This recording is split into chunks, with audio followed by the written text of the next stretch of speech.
In this video, I want to share with you 9 things that you should know about the Rochester real estate market in the month of January. And being that we are in January, I want to also share with you my thoughts and predictions about the spring market coming up. Number 1 is the median sale price went from $320,000 to $274,000. This is a big decrease over a 1-month period, which is kind of surprising to me. If I had to guess the reason why, I would say that it's because of rates, and rates were at the top or at the peak of about 8% late in the month of October. Good news is from that point on to end of December, rates have come down to about 6.2, 6.3%, which is a nice decrease. But my guess that that's why the price has dropped. Usually in December, or dropped that much, usually in December, the median sale price will be lower. Usually December and January have the lowest median sale price. So if I had to guess, I would say that it was due to interest rates, but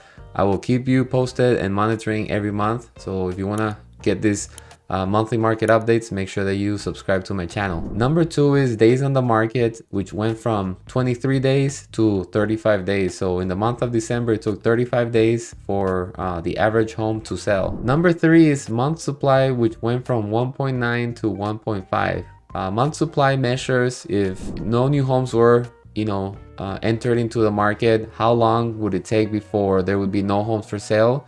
So that actually has gone down, which means that there has been less homes for sale in the month of December. Number 4 is percentage of original price. In December, we went from 98.1 to 97.5. So far, these 4 main points that I've talked about measure the demand, which again in December, in the winter, is expected that demand's going to be a little slower, which is very normal and cyclical. Now let's take a look at supply. Number 5 is new listings. The number of new listings went from 95 listings to 82 in December. Number 6 is homes for sale, which went from 273 to 213 homes in the month of December. Number 7 is seasonality. As I mentioned before, it is very normal this time of the year for the median sale price to go down, for homes to take longer to sell, for there to be less buyer demand. But my prediction is with interest rates, which we'll talk about in the next point, that we're going to see higher demand for homes in the winter months. Number 8. Interest rates have come down to about 6.5%. The peak this year was about 8% in late October, so that has been a significant change, and therefore I expect that rates will be hovering around the 6% rate for the spring season. If they could come down a little bit more, obviously that would be great, but I think as long as they're in the 6%, I think it'll be a very healthy spring season, spring market. I think for buyers, it's gonna create competition being at that 6%. Obviously, if it was at 8%, there would be less buyer supply. But naturally, in the springtime, there's always people moving in, people moving out.